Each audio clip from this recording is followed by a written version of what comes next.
శ్రీ గురుభ్యో నమః. వృషభరాశి జాతకులకి 2025 ఆగస్టు 1వ తేదీ శుక్రవారంతో ప్రారంభమై 10వ తేదీ ఆదివారంతో అంతమయ్యేటువంటి మొదటి 10 రోజులలో సూచనలు, సలహాలు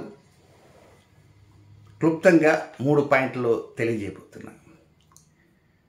ఇక అన్నిటికంటే ముఖ్యంగా మనం గమనించవలసింది కుజకేతువుల యొక్క సంఘర్షణ పిశాచయోగం వెళ్ళిపోయింది. మీకు 4వ స్థానంలో వెళ్ళిపోయింది. అమ్మయ్య గాలి పీల్చుకోవచ్చు. కానీ కొన్ని వ్యతిరేకమైనటువంటి గ్రహచార స్థితిగతులు మాత్రం ఉన్నాయి. సంతాన విషయాలు ఉండొచ్చు, ఇతర అనేక అంశాల్లో అవి కొంచెం వెన్నుపోటు పొడిచేవిగా ఉంటాయి. కానీ కొంచెం జాగ్రత్తగా ఆచితూచి అడుగులు వేయాలి. ముఖ్యంగా శని కుజుల డైరెక్ట్ ఆస్పెక్ట్స్ ఒకదాన్ని ఒకటి, కుజరాహుల షష్టాష్టకాలు, శనికేతుల షష్టాష్టకాలు అప్పుడు చాలా ఉన్నాయి. కనుక ప్రతి విషయంలో కూడా ఆచితూచి అడుగులు వేయాలి. తొందరపడి హడావుడిగా వ్యతిరేక నిర్ణయాలు ఏ అంశం మీద తీసుకోకూడదు. ముఖ్యంగా ఆరోగ్య విషయంలో కూడా కొంచెం జాగ్రత్తలు తీసుకోవాలి. ఇక నెక్స్ట్ రాబోతున్నటువంటి సెప్టెంబర్ నెలలో విశాఖపట్నంలో ఒకరోజు, అలాగే బెంగళూరులో కూడా ఒక్కరోజున నేను ఉంటాను. నన్ను కలవాలి అనుకున్నవారు 9348632385 ఈ నెంబర్కి కాల్ చేసి అపాయింట్మెంట్ తీసుకోవచ్చు. ఇది సెప్టెంబర్ నెల, ఆగస్టు కాదు. ఇక నెక్స్ట్ మొదటి పాయింట్కి వెళ్దాం. ఆగస్టు 1వ తేదీ ఉదయం నుంచి 5వ తేదీ మధ్యాహ్నం 11:24 వరకు ఉన్న సమయం అంతా కూడా ఇది వృత్తిలోనూ, ఉద్యోగంలోనూ, వ్యాపారంలోనూ, వ్యవహారంలోనూ, డబ్బు విషయంలోనూ, అప్పు తీరే విషయంలోనూ, అలాగే దాంపత్య జీవితంలోనూ, ప్రేమికుల విషయాల్లోనూ, భాగస్వాములు అంటే వ్యాపార భాగస్వాములు కావచ్చు, జీవిత భాగస్వాములు కావచ్చు, అన్ని విషయాల్లో ఇది కొంచెం అరుదైనటువంటి అనుకూల అంశాలుగా చెప్పవచ్చు. అరుదైంది ఏమిటి అనుకోవచ్చు. అరుదైందంటే ఇది కొంచెం ప్రేమికుల మధ్య కొంత ఏదో క్రొత్త అనుభూతులు వచ్చే విధంగా ఉండవచ్చు, కొత్త కొత్త నిర్ణయాలు తీసుకునే విధంగా ఉండొచ్చు. అలాగే దంపతుల మధ్య, వ్యాపార భాగస్వాముల మధ్య, లివింగ్ రిలేషన్లో ఉండేవారి మధ్య, అలాగే వివాహం కావటానికి ఇంకా సిద్ధమవుతున్న వారికి, అంటే ఇంకా ప్రయత్నాలు చేస్తున్న వారు కావచ్చు, అలాంటి వారి విషయంలో కొంత అనుకూలతలు చక్కగా ఉంటాయి. డెవలప్మెంట్స్కి పునాదులు ప్రారంభమవుతాయి. ఎప్పటి నుంచి? ఆగస్టు 1 నుంచి కొంత పునాదులు వస్తాయి. మనసు విప్పి మాట్లాడే విధంగా మీరు ఉండాలి. అడగంది అమ్మైనా పెట్టదు అంటారు. మీరు అడగకుండా అన్నీ వచ్చేస్తాయనుకుంటే అది భ్రమే. కనుక అడగండి, ఆ తర్వాత అనుభవించండి. అడగకుండా అనుభవించాలంటే మాత్రం అది కుదరనటువంటి విషయం. రుణభారం ఉంటే తగ్గించుకోవడానికి అవకాశాలు వస్తాయి. శత్రుభారం ఉంటే శత్రు బెడదలు కూడా తగ్గటానికి అవకాశాలు వస్తాయి. ఇక ఏదైనా చిన్నపాటి అనారోగ్యం ఉన్నదనుకోండి, డాక్టర్లు గారు ఇచ్చే రిపోర్టు మీకు అనుకూలంగా ఉంటుంది. ఇక ప్రేమ, దాంపత్యం, ఆరాధన ఇలాంటి వాటిలో ఇంకా ప్రత్యేకంగా చెప్పాల్సిన అవసరం లేదు. ఏదో క్రొత్త అనుభూతులు వస్తాయి, కొంగ్రొత్త అనుభూతులు వస్తాయి. ఈ క్రొత్త అనుభూతుల వలన, కొంగ్రొత్త అనుభూతుల వలన ఏదో తెలియనటువంటి ఒక దాన్ని, అది I'm unable to express in words. ఈ ప్రత్యేక గ్రహ సంచారం అనేది కొంత అనుకూలతను తెచ్చిపెడుతుంది. అయితే ఇవి కేవలం 1వ తేదీ, 2వ తేదీ, 3వ తేదీ, 4వ తేదీ, 5వ తేదీ మాత్రమే సుమ. ఆ తర్వాత ఈ ప్రేమికులు ఉండొచ్చు, ఈ దంపతులు ఉండొచ్చు, ఈ వ్యాపార భాగస్వామి ఉండొచ్చు. బట్ ఈ గ్రహస్థితి మాత్రం అనిర్వచనీయంగా ఉంటుంది, మాటల్లో చెప్పలేనిదిగా ఉంటుంది. ఒక్కోసారి మీ ఉద్యోగ విషయంలో కావచ్చు, వ్యాపార విషయంలో కావచ్చు, మంచి అడుగులు వేయటానికి, నిర్ణయాలు తీసుకోవటానికి, చర్చలు జరపటానికి అవకాశాలు కూడా ఉంటాయి. కనుక మొదటి పాయింట్ చాలా ఫేవరబుల్గా వెళ్ళిపోతుంది. నెక్స్ట్ రెండవ పాయింట్లో ఉంది కొంచెం తిరకాసు వ్యవహారం. అదేంటంటే 5వ తేదీ మధ్యాహ్నం 11:24 మొదలై 7వ తేదీ రాత్రి 8:12 వరకు ఉండే సమయం దీన్ని అష్టమ చంద్ర దోష సమయం అంటారు. అంటే ఈ సమయం నాట్ ఫేవరబుల్, అంత అనుకూలంగా ఉన్నట్టు ఉంటుంది. ఇది అనుకూలంగా ఉంది కదా అని మీరు ఇంత సిద్ధమయ్యారనుకోండి, పప్పులో కాలేసినట్టే. కనుక డబ్బు విషయంలో, ఆరోగ్య విషయంలో, డ్రైవింగ్ విషయంలో, అద్దె ఇంట్లో ఉండేవారు ఓనర్ గారి విషయంలో, అలాగే ఉద్యోగాలు చేసేటివి ఉంటారు, ఈ ఉద్యోగం బాగలేదు, ఇంతకంటే మంచి ఉద్యోగం ఏదో వస్తుంది, దీనికి ఇంకా తిలోదకాలు ఇచ్చేద్దాం, మనం అనుకున్న పనులు అయిపోయినాయి కదా అనుకోండి, పప్పులో కాలేసినట్టే. తొందరపడి ఉన్న ఉద్యోగాన్ని వదులుకోవడానికి ప్రయత్నం చేయవద్దు. ఒకవేళ కొత్త ఉద్యోగంలో చేరినా అది 3 ముచ్చటగానే ఉంటుంది. కనుక అలాంటి ఆలోచనలు మనసులోకి రానియకుండా ఉండండి. గట్టిగా హామీ ఇచ్చారండి, ప్యాకేజ్ దీనికంటే గొప్ప ప్యాకేజ్ ఉంది, పైగా ట్రాఫిక్ జామ్స్ ఉండవు, ఎన్నెన్నో ఉండొచ్చు.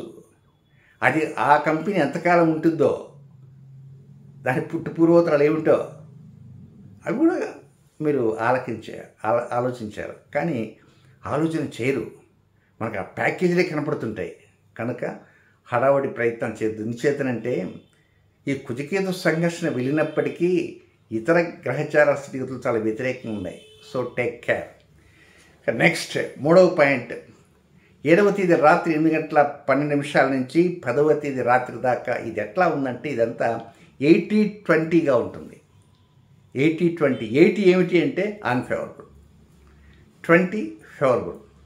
అయితే 8వ తేదీ 9వ తేదీ ఈ 2 రోజులు కూడా ఏదో తండ్రి వైపు నుంచి ఏదో మూట వస్తుందనో, లేకపోతే మీరు చెప్పిన తండ్రి గారు వింటారనో, మనకు అదృష్టం బాగా పెరిగిపోతున్న కొంతమంది కాళ్ళు ఎగరేస్తారు, లేదా అదృష్టం ఇంకంతా కూడా ఓకే అయిపోయింది, ఇంకా మన సంతక పెట్టడమే తరువాయి అనుకునేవారు ఉంటారు.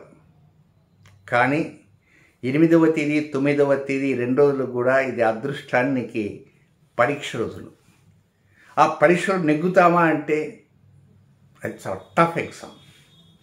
కాబట్టి 8వ తేదీ 9వ తేదీ ఆ టఫ్ ఎగ్జామ్లో పాస్ కావటము అనేది అసాధ్యమైన విషయం. ఎవరన్నా పాస్ అవుతారా? కష్టం. అంటే పరీక్ష, ఒక అగ్ని పరీక్ష.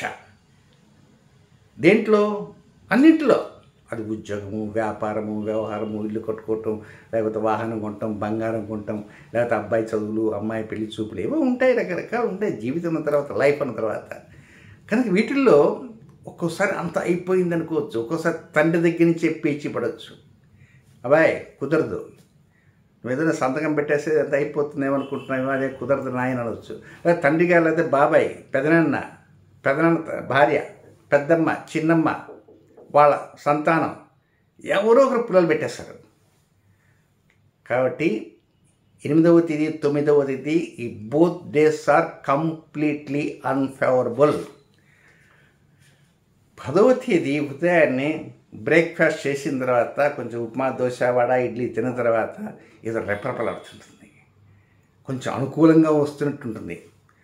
ఆ 10 తర్వాత 11, 12 మిట్ట మధ్యాహ్నం అయితే కొంచెం లంచ్ టైం అవుతున్న టైంకి ఏదో కొంచెం గాలి పీల్చుకున్నట్టుగా, కొంచెం అనుకూల పరంపరలు పిల్ల తెమ్మెరలాగా వస్తున్నట్టుగా అనిపిస్తుంది. అది కంటిన్యూ అవుతుంది 11, 12 తారీఖులు. ఏదైనా 8వ తేదీ 9వ తేదీ ఇది అదృష్టానికి పరీక్ష. ఈ 2 రోజుల్లో చాలా జాగ్రత్తగా ఉండాలి. ఫైనల్గా చెప్పండి, 10 రోజుల్లో షేర్ మార్కెట్ మీద జాగ్రత్తగా ఉండండి. అప్పు తెచ్చేవాళ్ళు, అప్పు ఇచ్చేవాళ్ళు కూడా జాగ్రత్తగా ఉండాలి. నెక్స్ట్ 8వ తేదీ వరలక్ష్మి వ్రతం, 10వ తేదీ రక్షాబంధనం, 2 మంచి పర్వదినాలు. ఇక ఈ 2 రోజులు కూడా ప్రత్యేకంగా ఎవరి పనుల్లో వారు నిమగ్నం ఉంటారు. నాకు చిన్నపాటి పరిహారం చెప్తాను, చాలా చిన్న పరిహారం. అదేమిటంటే 8వ తేదీ శుక్రవారం, ఆ రోజున మీ ఇంట్లో పెరుగు ఉంటుంది.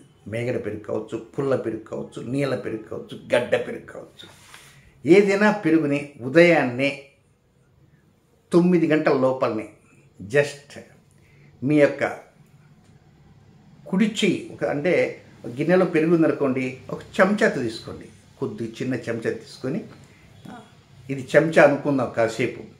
ఈ కుడి చేతి మధ్యమాంగులి ఈ కుడి చేతి దాన్ని అలా అలా కాసేపు ఆ పెరుగులో తిప్పండి. ఈ పెరుగు చెంచా పక్కన పెట్టండి, మళ్ళీ దాంట్లో వేయద్దు. కొంచెం పెరుగు అవుతుంది కదా, అంతే. తినే తినకండి.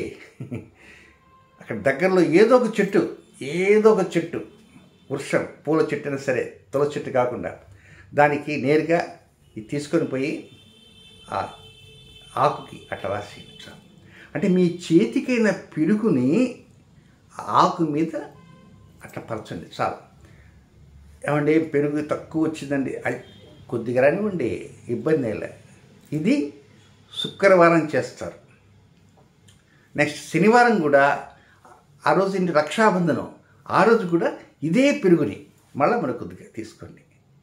మరి నీళ్ళ పెరుగుగా ఉందండి, నీళ్ళ ఏమండి పెరుగు లేదండి, మజ్జిగ ఉంది, పర్వాలే, నో ప్రాబ్లం, జాగ్రత్తగా తీసుకొని తీసుకొని పోయి దానికి టచ్ చేయండి.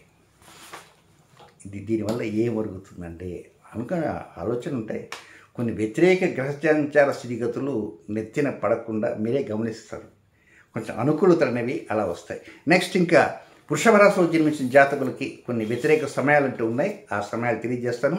కృత్తికా నక్షత్రం 2, 3, 4 పాదంలో జన్మించిన జాతకులకి 4వ తేదీ సోమవారం ఉదయం 9:12 నుంచి 5వ తేదీ మధ్యాహ్నం 11:23 వరకు అనుకూలమైన సమయం కాదు. రొటీన్ కార్యక్రమాలు చక్కగా చేసుకోవచ్చు. కొత్త కార్యక్రమం మాత్రం దూరంగా ఉండండి.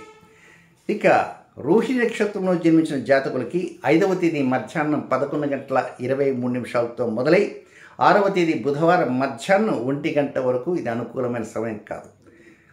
అది రొటీన్ కార్యక్రమం మాత్రం చేసుకోండి, ఇబ్బంది లేదు. కొత్త కార్యక్రమం మాత్రం కొంచెం దూరంగా ఉండండి. నెక్స్ట్ మృగశిర నక్షత్రం 1, 2 పాదాల్లో జన్మించిన వృషభ రాశి జాతకులు 6వ తేదీ బుధవారం మధ్యాహ్నం 1 గంట నుంచి 7వ తేదీ గురువారం మధ్యాహ్నం 2:01 వరకు వారికి కూడా అనుకూలమైన సమయం కాదు. అది వ్యతిరేక సమయం. రొటీన్ కార్యక్రమం చేసుకోవచ్చు, నిరభ్యంతరంగా చేసుకోవచ్చు. ఫైనల్గా చిన్న గమనికతో ముగిస్తాను. రాబోయే సెప్టెంబర్ నెలలో విశాఖపట్నం, వైజాగ్లో నేను ప్రత్యేకంగా ఒక్కరోజు మాత్రమే అపాయింట్మెంట్స్ ఇస్తాను. ఉదయాన్నే హైదరాబాద్ నుంచి ఫ్లైట్ వెళ్ళిపోతాను, రాత్రికి వచ్చేస్తాను.